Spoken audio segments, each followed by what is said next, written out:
It's time again for the Insiders with Chuck Chvala and Scott Jensen, sponsored by the Wisconsin Counties Association and the Tommy G. Thompson Center on Public Leadership. Hi, I'm Chuck Chvala, former Senate Majority Leader. And I'm Scott Jensen, former Assembly Speaker. And we're the Insiders. So, Scott, it's getting close. What are you hearing about the presidential race and the direction and what all is happening and where things are headed? Well, I tell you, we have just a couple weeks here to go, and it could not be closer. The real clear politics average of polls taken in Wisconsin has it just Harris up by 0.3%, and next to nobody who is undecided in this race. So you can tell by the presidential travel, and we've had presidential candidates here like almost every day. We had Trump here 4 times in 8 days. We've had Kamala Harris here again and again.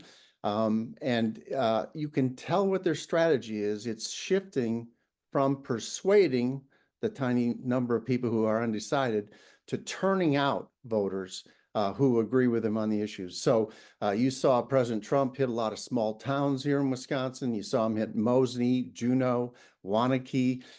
It's clear that he's trying to jack up his small town base. He's also trying to nibble at that Madison media market, which a lot of Republicans just sort of stay away from because they figure they're going to get slaughtered there.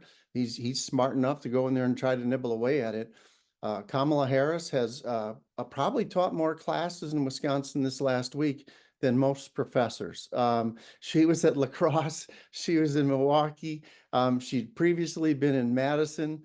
She's clearly trying to get young people who don't always vote in presidential elections, but probably lean her way to turn out in this race. So what you're seeing is all this travel is designed to affect the turnout, because in a race that's within 0.3% in Wisconsin, that means they're within 10,000 votes of each other.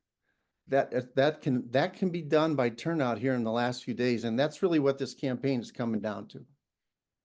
Yeah, and what's crazy is people think that the last couple of elections were close. Actually, the Kerry and Biden or Kerry and Gore wins in Wisconsin were even closer, but they didn't affect the national outcome. So we don't think less than 10,000 votes in those races. And this could be one of those races.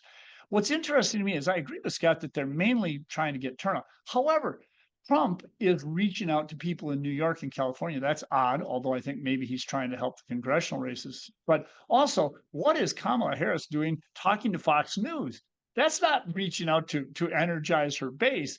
I think they are trying to reach out, as Scott said, to a few of the undecideds that might be out there, but there are very few of those around.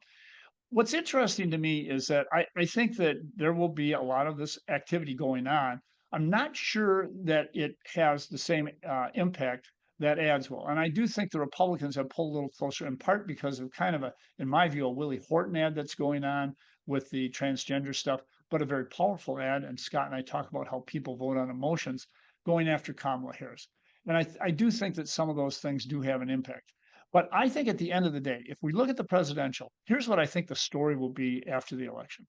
I think it will be Kamala Harris wins, Tammy Baldwin comes in a little bit ahead of her, and they'll say, what did it? It was Dane County again, with even more votes in the margin for Democrats. The red counties of the wild counties becoming more pink and even almost blue, at least in the Ozaukee County case. And the final thing will be, and women showed up on the abortion issue. That's, I think, going to be the story. And if Kamala wins, I'm almost certain that will be the story. If she doesn't win, it will be a different story, obviously. Well, I think the Democrats have played their card on abortion. You've seen it for quite some time. You now see them shifting to answering questions about the economy.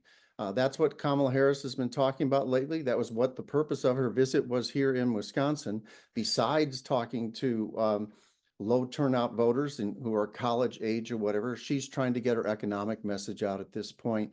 So again, you're right. When there's 10,000 votes between the two candidates, they're looking in their polling and all their data to figure out, wait, it's left-handed, blue-eyed Norwegians. Okay, I got a program for them. That's me.